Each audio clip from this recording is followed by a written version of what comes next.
Welcome to the Organic Wine Podcast.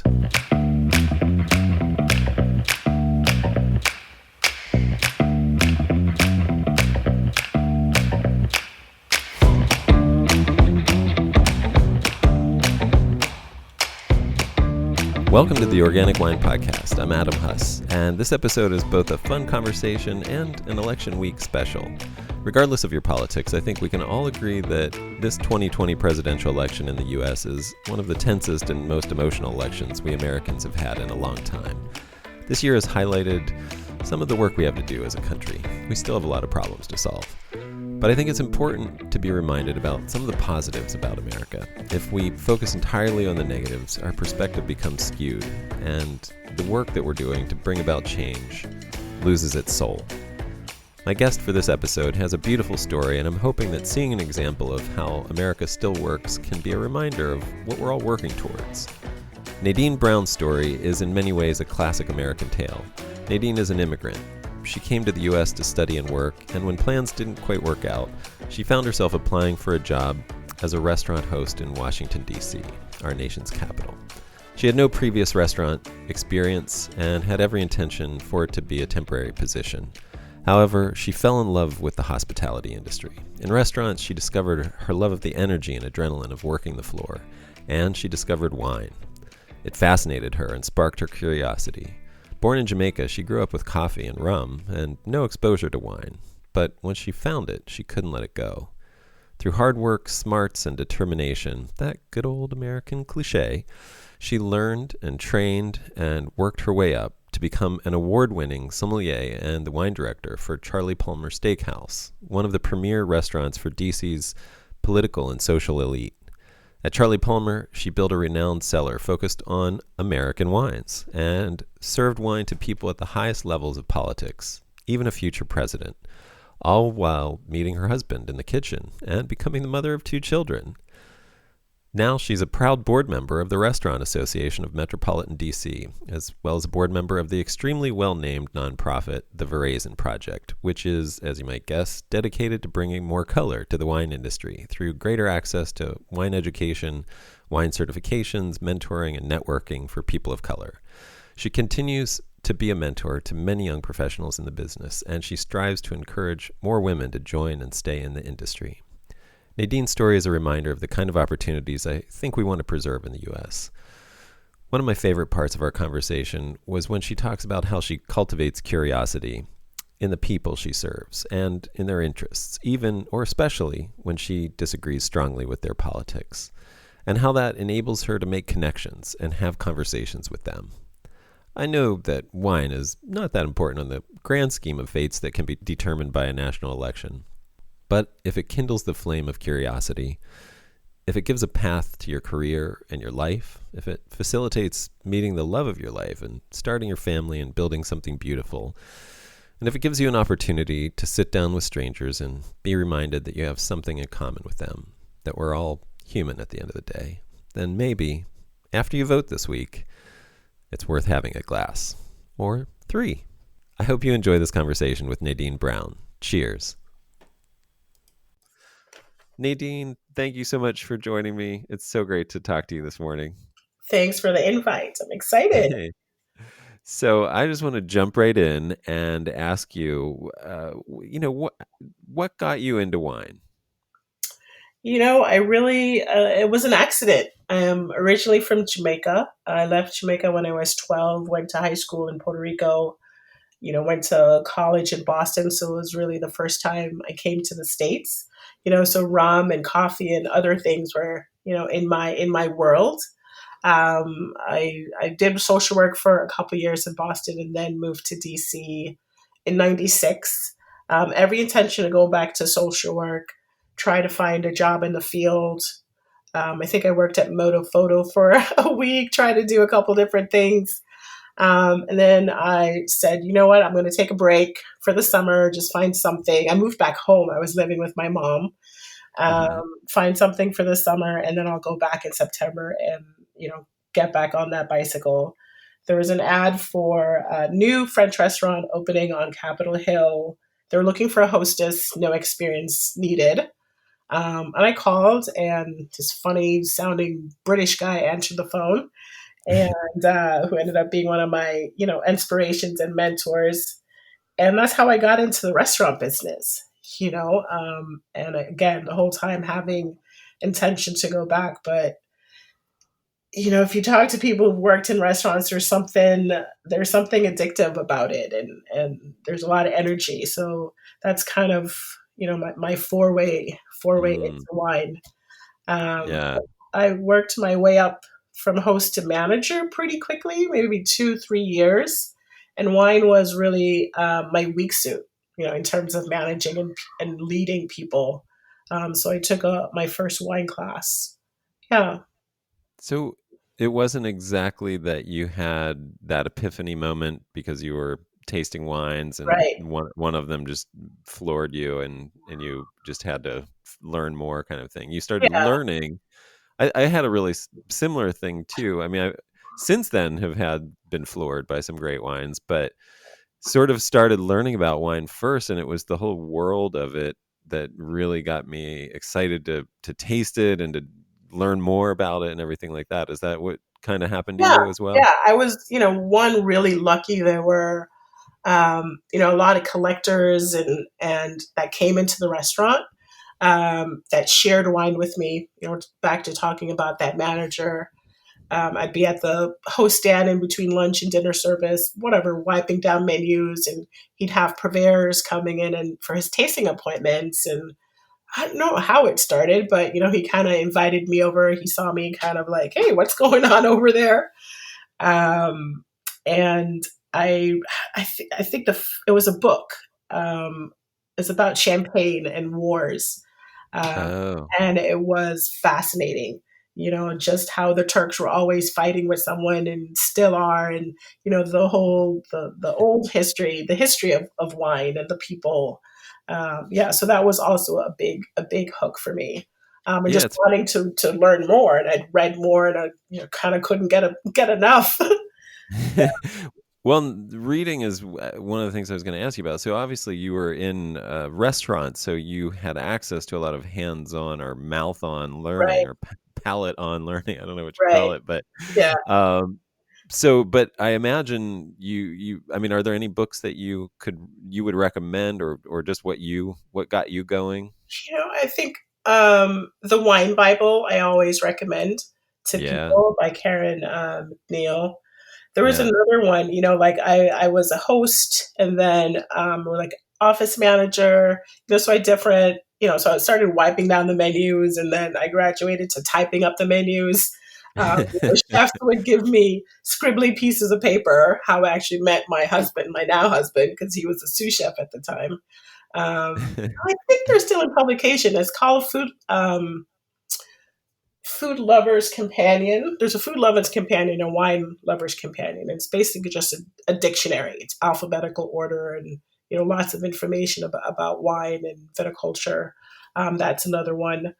A friend of mine, Jill Samorski, who is an MS, she has a new podcast about wines and wine books. So there's so many more. yeah, There are a lot of books, and it really depends on how start small. What your end goal is. I think there's some people that want to be in the industry. There's some people that just want to learn a little bit more. Yeah, so it depends on how in depth you want to get. yeah, yeah. That's what I found too. It's you sort of start reading and then see where that leads you. If you want Yeah, to keep reading, yeah. if you're the kind of person that just wants to read every book on a subject, you'll realize that quickly. Oh, and there are rabbit holes. I mean, I studied with the Court of Master Sommelier. I wanted to be the first MS, first African American or first Jamaican Master Sommelier and Masters of Wine. Because there are, I think, maybe 4 people in the world that have both certifications. Oh So I got yeah, that in my head. But then, even in the studying, like these, I would go down these rabbit holes of things that were interesting. Like I would read about vanilla, the vanilla flavor that can be on some Chardonnays that comes from oak aging, and then I'd read a whole book on vanilla, and it's an orchid, and you know yes, right. there's a lot of just sidebars. just part of why I don't have the big pin right now. A lot of other reasons, but there's geology and history and chemistry and just, so much.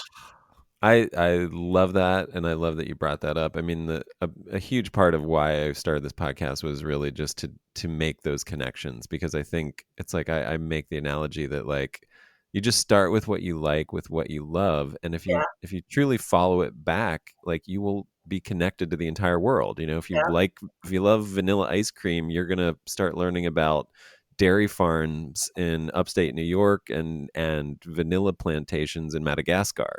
Like, and you're gonna, like, find out about global trade and right. everything that's involved. It's I love amazing. Yeah. everything. It's how it's tied back to the Catholic Church. I always joke, they Right, up for right, the abbeys for cheese and beer and right. and wine.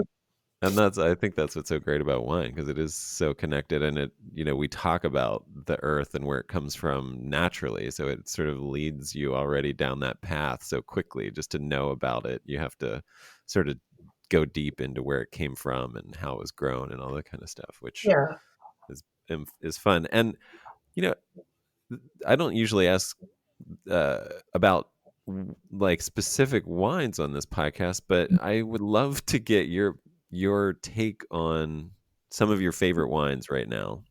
right now. You know, Well, or as however you yeah, want to address normally, it. in the Overall, yeah, and you broaden the questions. And a lot of times people ask, "What's your favorite wine?"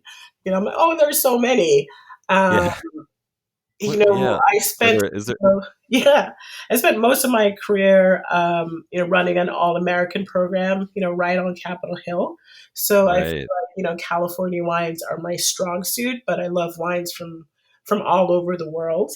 Right now, I've really been not getting into, but exploring natural wines and not Georgian wines and wines, which takes you back to history and finding out everything new is old and everything old is new again. So I call it kind of re-educating my palate and just expanding my palate. I don't know if I can even give you Bass ciders. I mean, it's not a wine, but I really think the like the sour beers and the that profile and ciders as well really was an Well, entryway into natural wines. nice. Yeah. I mean, I would put cider for sure in the wine world. I mean, I think I would sometimes have cider over champagne, even, if you take the best of each. I might, and you held them up in front of me and made me choose one, I might go with cider, Yeah, honestly. I love Sonoma Coast, Oh, and exploring not alternative grapes, but grapes that you wouldn't normally see in California. That I mean, there's a lot of them, but people aren't aware that there's a lot of Mourvèdre and Gewürztraminer and other grapes in California and even Napa, other than Cab and Chardonnay. right. So other regions, Sierra foothills. Yeah. I had an all American wine in different states. Some great wines made in Texas. Yeah, Yeah. Yeah. No, I've just heard some recent great press about Texas Tempranillo for yeah, sure. Um, That's great. I'm excited. Do you feel like a little bit like you're defending like there's a little defensive posture when it comes yeah. to American wines? Absolutely. Natural wines. I think in general, just like my compass is pointed towards defending the underdog or defending whoever is ganging up on at the moment. Yeah. Um, yeah, there I always got like with my peers. Well, you could get so and so from wherever for less prices, and it's too expensive, and they're all big. And I know I've been really fortunate to taste, more of a range than like if you just go into the supermarket and look for California. A lot of those wines that I talked about are not there. They either make a very little bit about, make a small amount, or distributors think they're hard to sell or whatever. Yeah, it's a really, really young industry. Right. Even though it goes back to the 1800s, sometimes a little bit further back than that, with the Spanish missionaries. But I go to like tasting sometimes, and it's like the Antinori family, and they're, literally seventh, 10th generation, Right. of making wine, so we're still figuring out, what works where, a lot of experimentation, getting things right, getting things wrong, but there's good and bad wine everywhere, right? There's bad wine, there's bad French wine. I'd say maybe less, less so, but it's not just where it's from, Right. Yeah. And I find as I've been at this for a while too, that what I once thought was good, I don't like anymore, and Yeah. things that I used to dislike, I'm now finding to be very elegant, and like at least stylistically, my palette has changed, and Yeah. it's opened up new things. It's sort of Yeah. like food taste. It's like everything, I guess. You Yeah. change. My You're never the tolerance for spice has gone up, and trying to find out mm, if something happens when you get older. right. I'm getting old. That's good. That's good to know. My tolerance is going the other direction, I think. Yeah.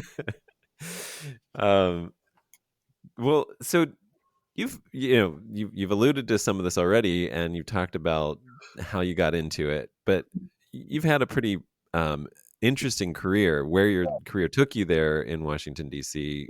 kind of led you sort of on an illustrious path. Right. Can you talk about what your career has been like over the last few years? And Yeah. So I'd say, kind of, so Bistro Beast was a French restaurant, opened in 96, 97. And then, slowly getting in, and I call it specializing in the wine part of the hospitality industry. I worked, most of my career has been kind of centered around Capitol Hill. I think all the restaurants were in kind of a 5 mile radius, heavy with lobbyists and politicians and business. That wasn't really on purpose, but it kind of happened that way. I was actually still at Beast when one of the investors told me that Charlie Palmer was opening a restaurant, 2003. I think I Googled him. I thought it was, I thought of Charlie Trotter in Chicago. And then one of the first things that he was called the godfather of American cuisine, and researched him a little bit. And there were a lot of wine articles, with his name attached. So he really seemed like a chef that was also just personally passionate about wine. I made a trip to New York with Dan, had dinner at Oriole. I think I gave, with my resume in hand, I was driven without even really knowing what my end game was. I think I mentor some people right now, and they know, exactly what they want to do. But I was kind of taking one step in front of, one step after the other. Does that make sense? yeah. Without completely knowing where I would end up. Well, right. Well, it seems like it served you. I mean, even just the way you got into it, sort of like you were making a transition, needed a job, saw an opening, went for it, and then you found something that you loved that you had never done before, and here you are now, years later. By the time I got, my resume in, so they were still building the construction. And I went in and gave my resume to one of the construction workers. I went in again another day, and Charlie just happened to be there. But they had their wine team already picked. There were 3 people. And they're like, you know what? We need a captain. Are you willing to come in and do that? And I did that. And I, after training, I would stay afterwards and help the wine team, open boxes, break down boxes, set up the system. Just volunteering my time. And I remember servers being like, you're not getting paid. I'm like, I'm working. I'm learning from a master som, for free. And sure enough, 6 months later, someone left, and they noticed my interest, and I joined the program as an assistant. In 2005, I took over the program. So just talking about being willing to take a step back to move forward. That's great. It's not always a straight line from A to B. It's that's really smart, and it also, if I can use the term, sounds like it developed organically. Yeah, yeah, Um, and then, so this restaurant, you've won some awards. Can you talk yeah. some of the accomplishments since you started there, since that you took over the program? I'm much better at this. It used to be, I think women have a hard time with talking about accomplishments and some people. But I won Star Chef. It's called Star Chef, the Rising Star. Rising Star 2006. And so, they come to town and have tasting menus, through the whole city. So I won as a sommelier for that year.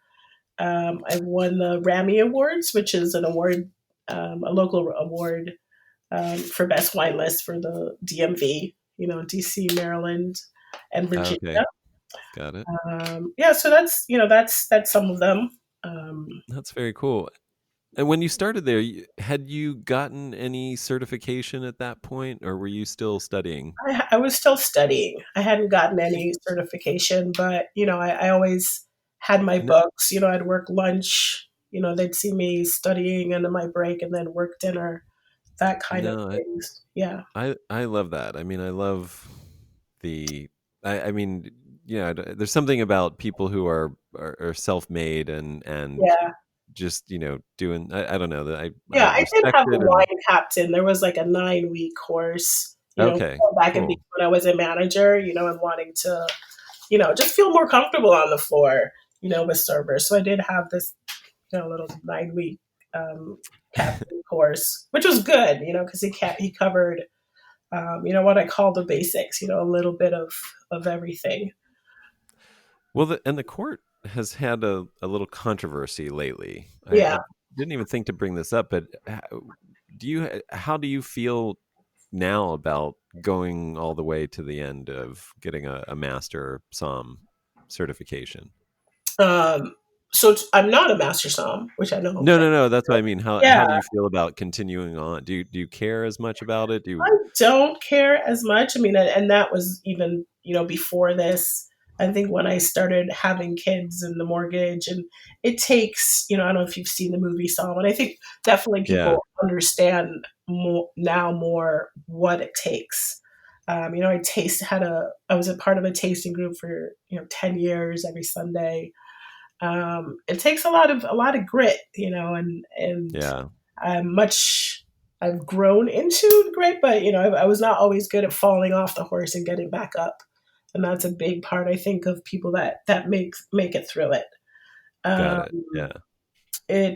the studying stopped being fun, not that Yeah. it didn't, it's not. My son is starting violin, and you just have to practice, even if you don't want to.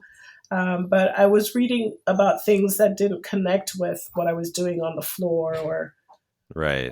so that we were talking about my drive, and you could kind of see, how much I was reading, and it was kind of taking that love. It was kind of sucking some of that love away. Like, But yeah. it's Well, an organization, it did feel like, a boys' club. Uh, mm, at times. I have a friend who um, started the Roots Fund, and it's out there. It's a powerful video yeah. Yeah. about a That's what I was thinking about when I asked yeah, this I mean, question. Yeah. about a master kind of insisting that she addressed him as master, and I was floored. Um, Yeah. just the tone deafness of it, and I don't know who it was, but there's no one is Right. that deaf to look at Yeah. a black woman and insist that. But most of the master sommeliers I know, I couldn't see any of them doing that, but they needed And a lot of, organizations needed, just that self-reflection and, yeah, yeah.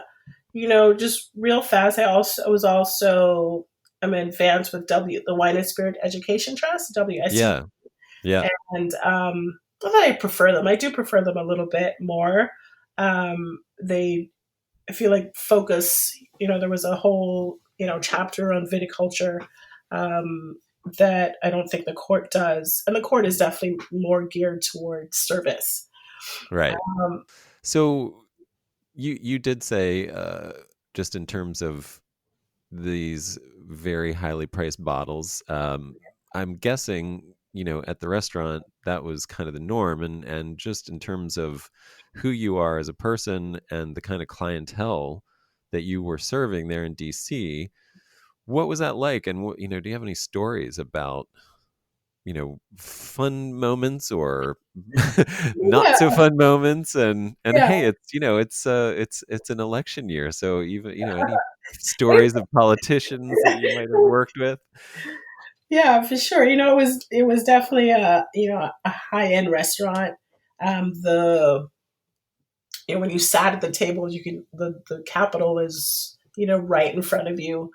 But I've always been really conscientious about the perception of the snooty psalm with the taste of N, looking down at you.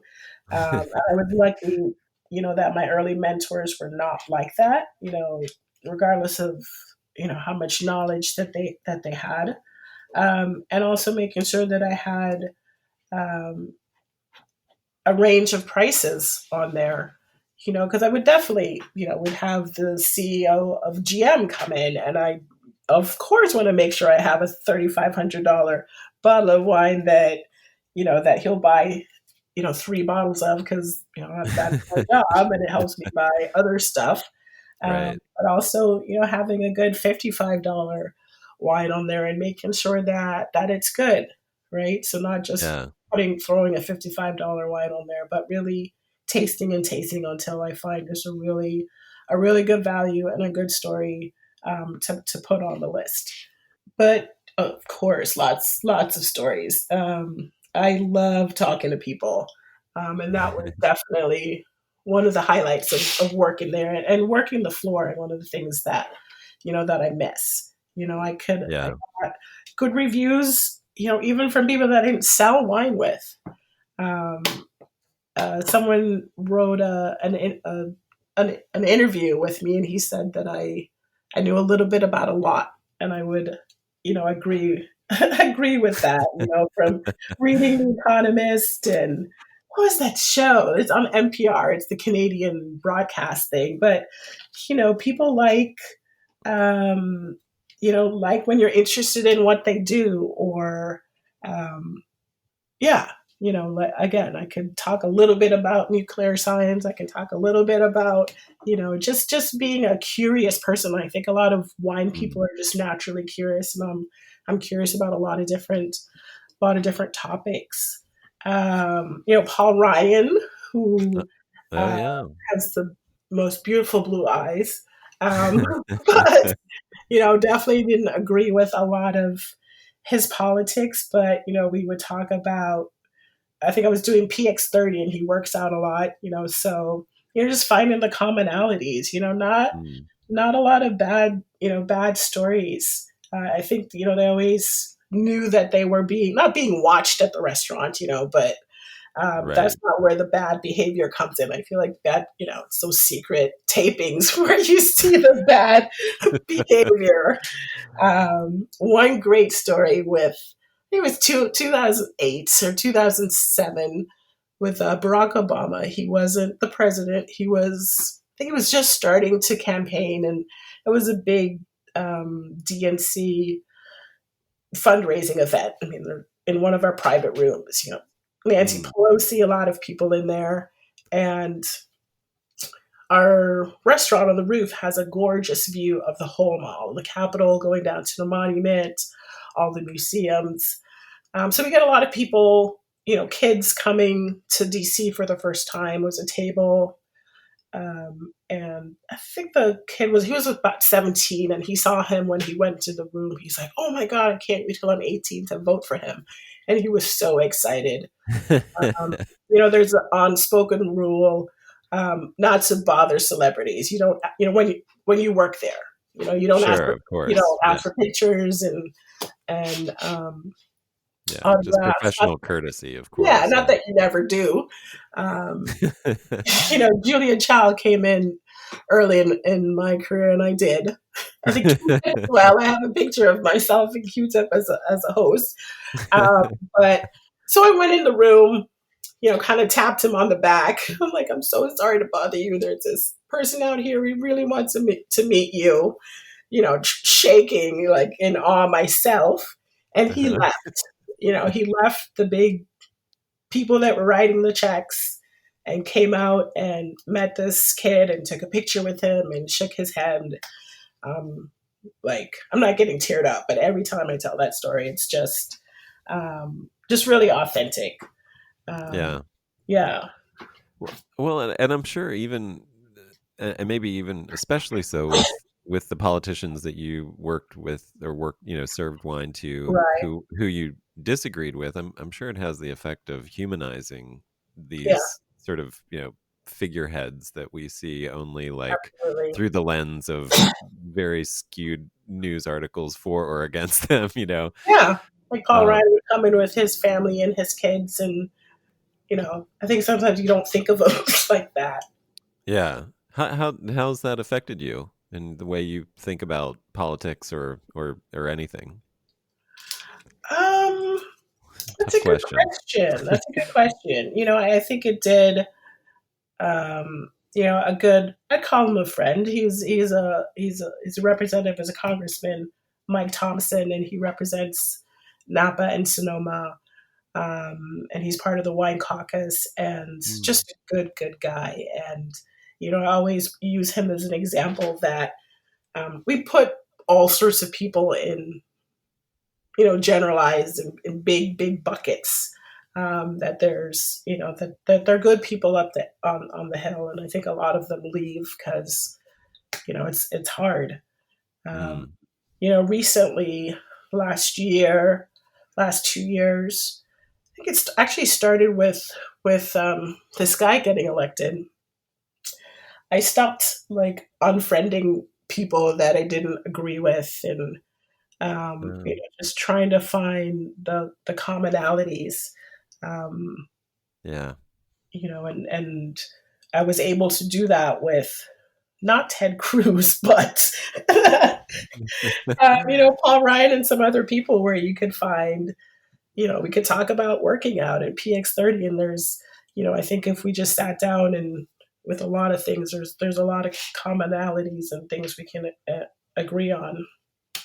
Yeah. I mean, I had a really similar reaction after the last election where I was like, when you see, when you see obviously like the people have spoken in some way, I mean, and a lot of people were outraged, and I was like, no, I was like, this is clearly Yeah, people are worried and afraid and yeah, concerned, and this is a time for compassion and kindness. Like we need to like harder than ever reach out and try to make those connections and yeah, talk and find out what's really bothering people, and let's work yeah. on solutions together. Yeah, I saw some pretty soon after he won. I saw some exposés from CN in different places. They went to like rural Kentucky and other places. Um, that with more poverty than than a lot of the the countries that he talked about. Right. Just things that I not that I didn't know, but um, just really started looking at it in a different lens. Yeah. Um, yeah, but also screaming, "You're voting against yourself!" But just Yeah. trying to be more compassionate. So, but you moved from that restaurant and at what now must look like perfect timing in retrospect, started your own project with your husband, right? I did. That was And I'm um, joking about the perfect timing. timing. Yeah, it wasn't that long. I left in early 2008. Um, the project was already ongoing. That had opened in 2012. Okay, got it. He was managing partner. So I came in as the general manager and the sommelier, and we were there for about a year and a half. And then we closed it at dates late 2019 because restauranting is hard.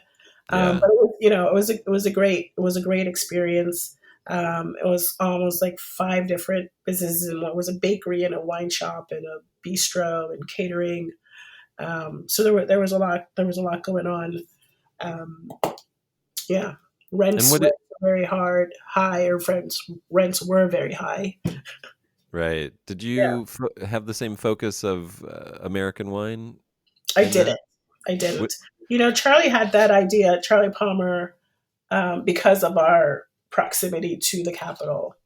yeah, that makes And kind sense. of knew we would have people from all over different states and all over the world, which we did. Yeah, so it Right. was that was part of that shtick. That's kind of cool. Yeah, that makes sense.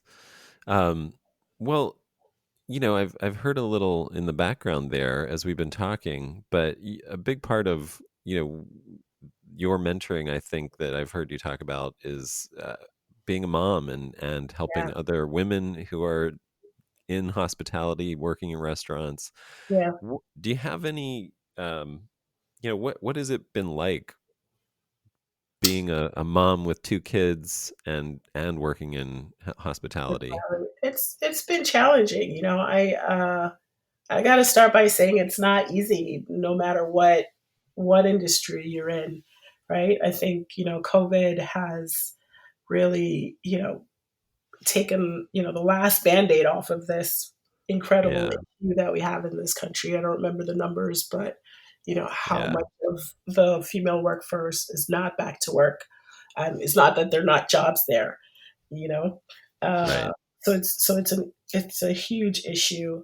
I was really fortunate, working for Charlie. Like, all my managers were really supportive. I was pregnant on the floor. I remember being worried about, just worried about what they would say, because I'd never seen a person with a big belly, you know, walking the floor. Um, but customers were supportive.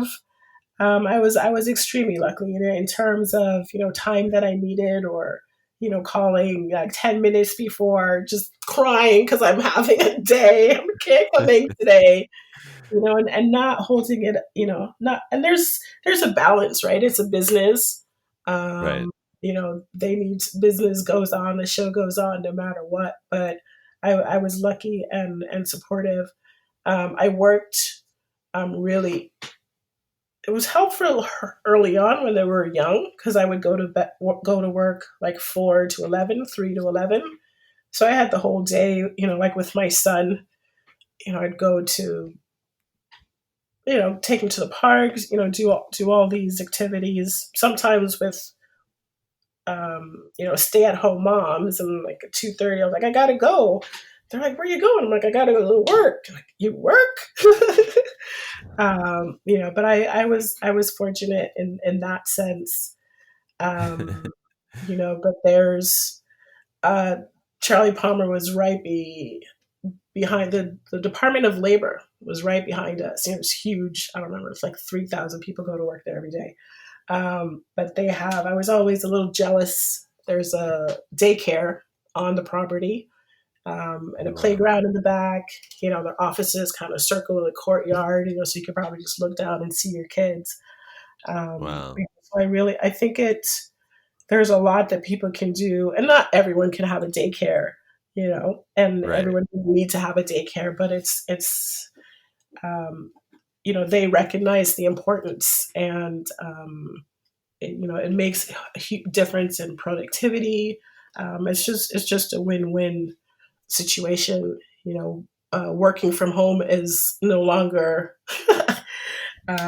seen some sort of way. So I think that will be a positive.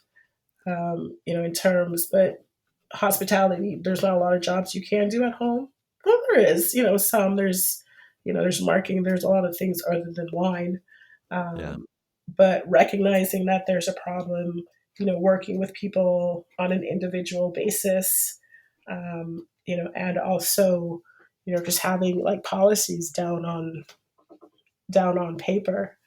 Do you have any advice for somebody who's in your position in hospitality, who will be or who wants to be, Yeah. and how to navigate that with their employer, and any advice for employers of how to help and facilitate, encourage women and parents in the workforce? Yeah. Just having open conversations, and dialogues, and when I got pregnant the first time, and um, I think I was at work and I Googled, pregnant sommeliers, and I got up to do something else, and the chef came and sat down on my desk, and he saw it, and uh, then he came into the hallway. He was like, "Congratulations! Like, why didn't you tell me?" And I was like, "Oh God! Like, how do you know? Like, I wasn't ready to tell anybody." I don't remember what my point was, but we sat down and kind of set up a framework of what ifs. Like, this is what we're gonna do, and how much time do you think you're gonna need? I was placing orders. I ended up being on bed rest for about a month with Emerson, and I remember calling in orders and talking to my assistants. He was like my eyes on what we need. So just being creative, Yeah.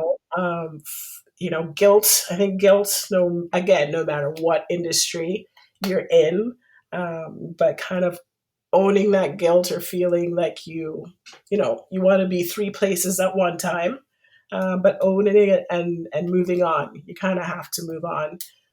I think restaurants made it a little easy because once the shift starts, you're going on adrenaline. And honestly, I was not thinking about my kids, um, at that point. Right. Yeah, That's and great. quality. The quality of the time is more important than the quantity of the time. I always felt bad that I didn't spend more time, but when I did, I had to make sure to put down my phone and be present with them because of it, Yeah. which is still a struggle. Yeah. I mean, I want to touch on organic wine for Yep. the Organic Wine podcast. Have you noticed? I mean, did you notice any trends in terms of what you were getting from producers, or what customers were asking for, when, Yeah. before you closed down in 2019? Yeah. All through the years of 05, 06, it's really pretty sporadically, it seemed. I'd get questions for organic wines. I don't know if that was because, it was a steakhouse. Um, and, you know, candidly, most of the times I'd roll my eyes. I didn't actually roll my eyes because you can't do that. You smile and nod. And I didn't have any. And Uh-huh. a few that I tried were not very good. So, and I think, a lot of people and old wine people had that connection with organic wines, or wines without sulfur. I think was probably what I was asked for more than organic. Right. Um, and I think the more it went on, there would be more consumers, asking for it. Um, Yeah, and then there were like producers like Benzinger, or people that have been doing it all along that you didn't even think about, or biodynamic started coming up more, and that was actually easier to find biodynamic producers. Oh, interesting. Huh. Yeah, especially Yeah. like Sonoma Coast and places in Loire Valley. Yeah, You're right. I mean, from a lot of people I've heard that sort of what their idea of organic, when you combine the words organic and wine together, up until, just the last few years, yeah, it was always a negative association in right, terms of flavor. Like, it was, right, the quality wasn't good for some reason. Yeah. I think some Um, were, right? I mean, but back to there's good and bad wines. I don't know. I don't know where that came from. You know, well, I'm guessing it has to do with the certification and that there's a limit to the amount of sulfites that you can use. And if you actually right. want to say organic wine, you can't use sulfites. Like if it Yeah. literally says organic wine on the label. Yeah. But then there's you can add up to 100 parts per million sulfites if you say made with organic grapes. And I think that's now where people have skewed because you can clearly maintain a much higher level of quality with that amount of, I mean, that's Yeah. plenty of sulfites to keep good wine Yeah. from going bad.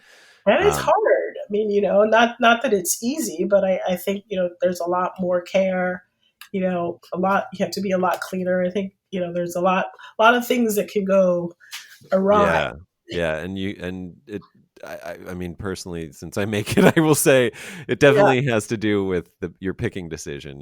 Like you have Yeah. to be a lot more careful. You can't just let your grapes ripen to whenever is logistically feasible for you to bring them in. You really have to watch them closely and say, okay, now they're Yeah. optimal, because you're not adding much. Well, I'm skewing into natural a little bit. I mean, organic, you can still add Yeah. whatever, a ton of stuff to sort of correct any flaws, really. Like, in the winemaking, you can add a lot of stuff.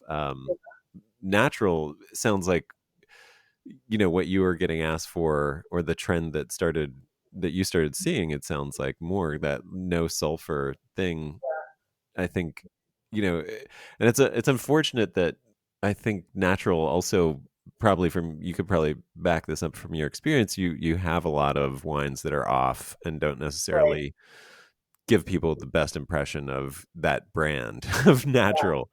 Yeah. um, which is, again, unfortunate because it doesn't have to be that way. And yet, people are using that brand, I think, to just get away with making flawed wines, or Right. their philosophy. I won't say it's all done with some sort of malintent, but it's when the philosophy dominates the flavor instead of having flavor first, and then fitting Exactly. that into the philosophy. It's like we always do a whole cluster. I was like, well, it was a hot vintage. I wish you hadn't done, Right. hadn't done it vintage by vintage. Uh, Yes, you know, right. I'm talking about the tasting wheel, and my re-educating my palate, in terms of natural wines, because even some of the ones that are clean, they're not flawed. The profiles, whether it's lemon pits or I can't even, the words aren't even on that chart. Some of them, sometimes a little reductive. We've been taught through the traditional ways that these are faults in wine, or in Right. ciders, right? They're a little funky, they're a little cloudy. If it's cloudy, it's bad. In like even the court of master sommelier, one of the second things when you're blind tasting is it's clear faults. Yeah.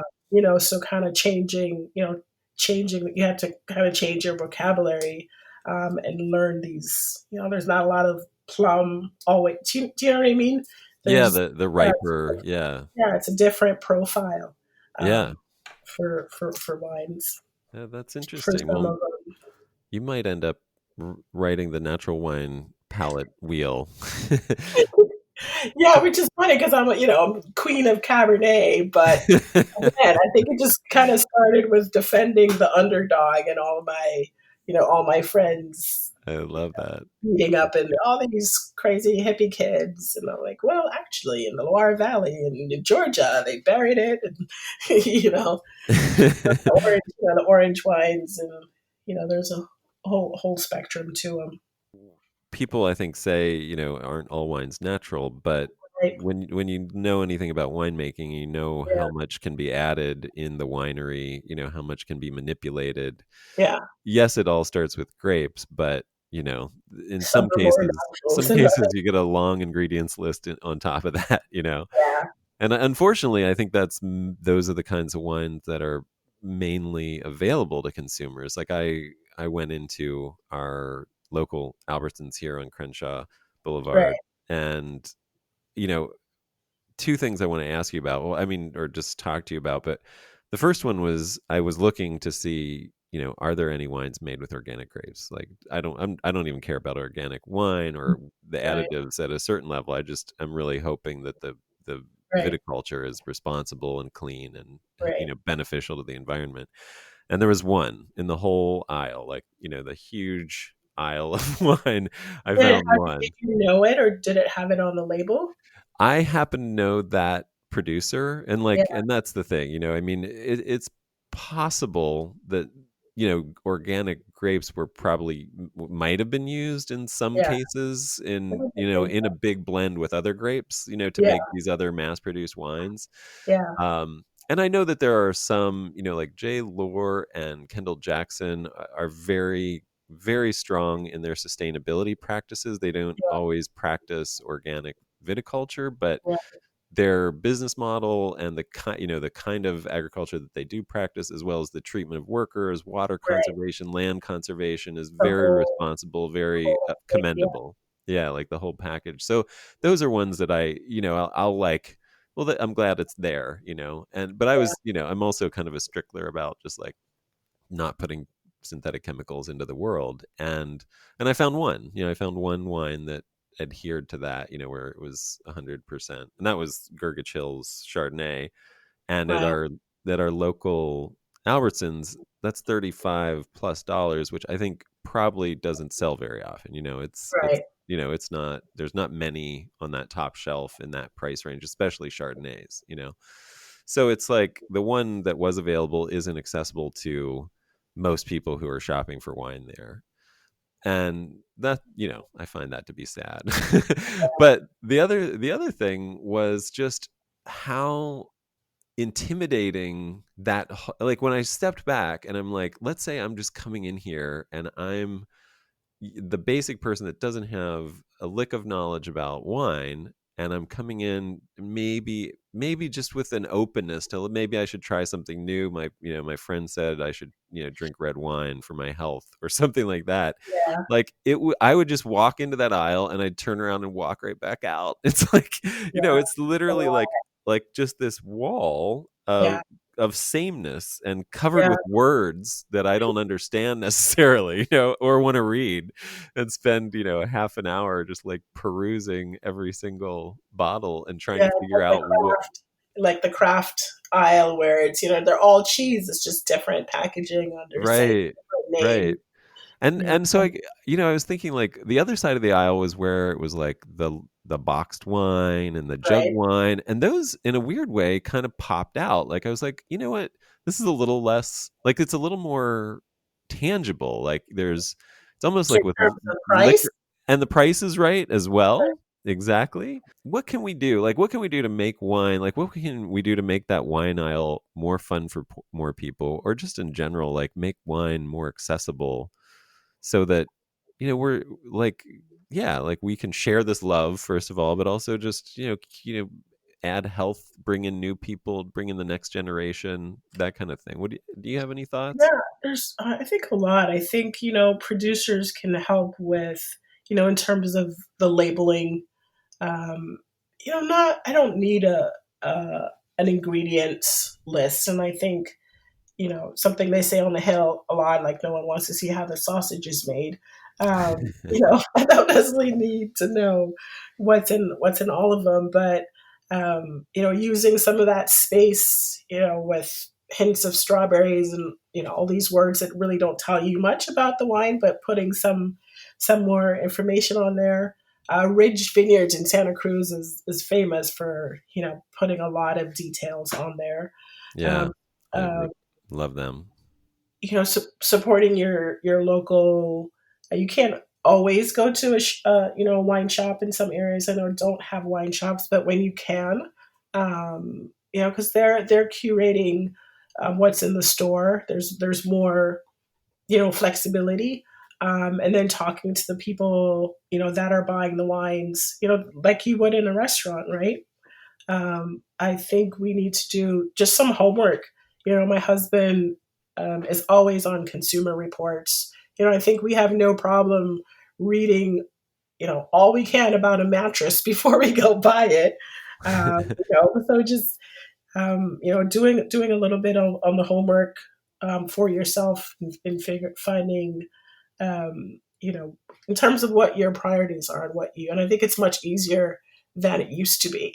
I'm thinking about writing a piece actually about the websites, like I mean, when I was starting and wanting to learn about a particular brand, I'd go to their websites and they're really beautiful. But there's no information, like even on, no true information. I'm like, well, how is this made? And, less flowery, Yeah, stuff, right. you More know, substantive. more substantive. Yeah, Going back to the organic thing really fast, so please. there, at first I was rolling, kind of rolling my eyes. What is this everyone's talking about? And then, I saw momentum, and then, um, mid 2000s, I think the organic name kind of started losing some of its meaning because I was seeing it on everything, right? There was organic Rice Krispies, organic, um, everything. Yeah, yeah, Where it almost felt like a marketing thing, organic. Not that just marketing, but it was confusing. It started to get confusing, and then they're like, "Well, wait a minute, they can still use." So there's just a lot of misinformation and not really, right. trust. I think people need, um, are more than ever care about where they're spending their money. They're looking for authenticity, and there's a lot of mistrust, whether it's mistrust of government entities, mistrust of news organizations. Am I digressing again? But No, no, I think it's all gaining, yeah, it's gaining, seasonally appropriate. yeah. Yeah. What does that mean? There's organic Rice Krispies. Yeah, I mean, I hear what you're saying. On the other hand, like I love that you do see more of that because you know the I heard one statistic that like if we pushed agriculture just a small percentage, like so where the rice is grown, where the Yeah, corn is grown for our cereals and stuff like that, if we pushed it like it might even only be like 10% in addition to where it is now, like 10% higher. So it's like 15% of the market right now. I mean, I think yeah, if it got to 15% of the market, it could essentially start rolling back the climate change, like the environmental damage, and it would also reach a tipping point where the value of not doing it would decrease. Like, so you'd add value to, you'd reach a tipping point in terms of massive farms and places like yeah, producers of food yeah, wanting to stop using the harmful chemicals in the environment. yeah, So I don't know, yeah, and so there's that aspect of it that I like a lot, and yet you're right, the education is and that's the hard part. I mean, because people don't have time. People have two right, kids and they're working in a restaurant, and yeah, they doing that research takes precious time away from their lives, which are really busy yeah. and filled with really important things. You Um, know, I think as a mom, I definitely started thinking about it, more. My sister, yeah, and I sometimes feel guilty because I feel like our kids eat pretty differently. I think her daughter was probably 2 before she got a lollipop, and my kids ate way too much sugar. But I think people don't, and why is organic important? Or, it's not going to hurt you, whatever, but that it's the accumulative, over time.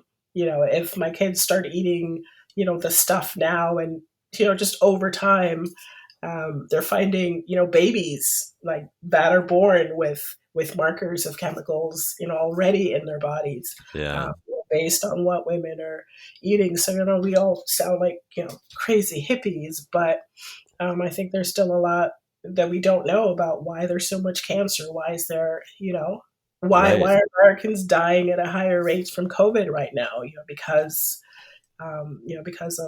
of health disparities. There yeah, were things in wine that we can use here legally, like low thresholds of arsenic, that right, right, would not be allowed in the EU. right, And sometimes they change the formula of things in order to ship to that market, which is, ah! uh, yeah, yeah, yeah, yeah. No, it's funny. I mean, as I've delved into this, the things that I find are shocking, really. Just that, like, there are chemicals, like over a dozen, probably significantly over a dozen chemicals that basically have been banned outright in the EU and even in Brazil and in China that we continue to allow to be used, and whose use grow is some of them the growth of use. There's still growth in the use of them, Right. uh, And, and and our fault too, right? With wanting, how cheap can you get it? In right, terms of the right, food. I don't know what's the chicken and the egg. Who started at first, kind of race to the bottom. yeah, Yeah. that And I is don't want to, I don't know if you saw there was a big brouhaha about clean wine pretty yes, recently in Forbes, and it was, I think kind of unfortunate because it was a I think a good conversation, or a conversation starter, but it went just so left field, kind of scaring people. Not that there's arsenic. There's not tons of arsenic in the wine that's gonna to kill you. But I think back to the cumulative. It's in the apple you eat, and a little bit in the wine, and a little bit in the over time. yeah. Well, I mean, I'm in a. It's good, at least I feel personally, that attention is being brought to it, and consumers are being disabused of that illusion that wine is, that grocery store wine that you're buying is a natural product. It's more like a wine beverage a lot of times, and that there is a huge agricultural industry behind that uses a lot of chemistry most of the time. Is there a natural wine shop that you go to? There's one domestique Okay. in DC. My local, I live in Alexandria, just over the Yeah. Potomac there, and it's a shop called Unwind, and they've always been always good wines. Really focusing on small producers, which is something I've always done. I felt like, not that I don't, like, I didn't have a lot of Screaming Eagle and Artemis, not Screaming Eagle, Silver Oak and Artemis on the list, and I like those wines, but there are a lot of wines where people have their day jobs and they're making a little bit of wine and a couple hundred cases, and Yeah. they would come into the restaurant dragging their bags behind them, having me taste the wines, and they're good. So really supporting those guys, and they've slowly just every time I go in, they're more natural wines. Yeah. That's where I got the Basque ciders, and really fell in love with them and started reading Yeah. about them. So, just people, I don't know if I think it started with someone that worked there, and then, people coming in and asking for them, and they do a lot of tastings. Yeah. Yeah. Yeah. Well, I'm still just caught on your description of the people with their day jobs that come in with their bags. You just described me. Yeah. I mean, running for planes and Des Moines, Totally. Iowa, and everywhere. Oh yeah, I'm right there. Self-distributing, small production. Yeah, and some of those wines are so popular. I could spend my whole day just opening Jordans. I have probably maybe some job security too, because you can talk about all these wines, these small wines, and people would leave like taking bottles. I've had people join mailing lists, while they're sitting there, like introducing them to new wines, and just yeah, sharing the love. That's great. Well, I wanted to close on another hopeful aspect, which was this project that has this amazing name that you are involved with called the Verizon Project. Yes. That what I mean, the most clever, best name. Can you talk about it? Yeah, I didn't come up with the name, but yeah, we are still in our infancy. We're launching December 1st. Officially, the website is up, VerasionProject.com. You should go check it out. We are taking, donations. We're taking people to be mentors and mentees. So, basically, it's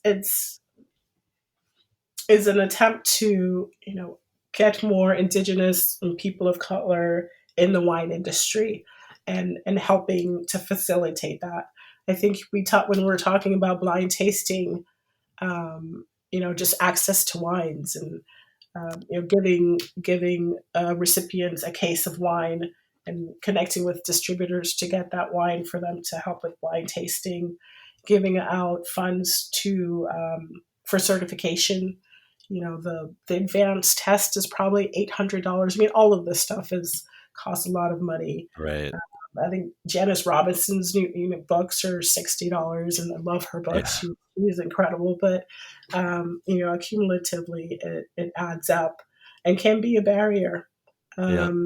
Mentors, we're going to have connectors. It could be someone as simple as, can you pass on my resume? I know someone who knows someone.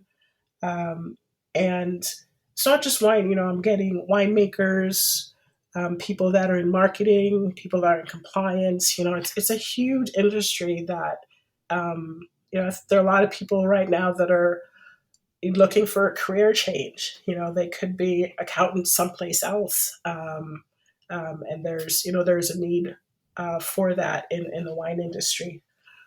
So helping to make connections and all sorts of fun and valuable things coming down the pipeline.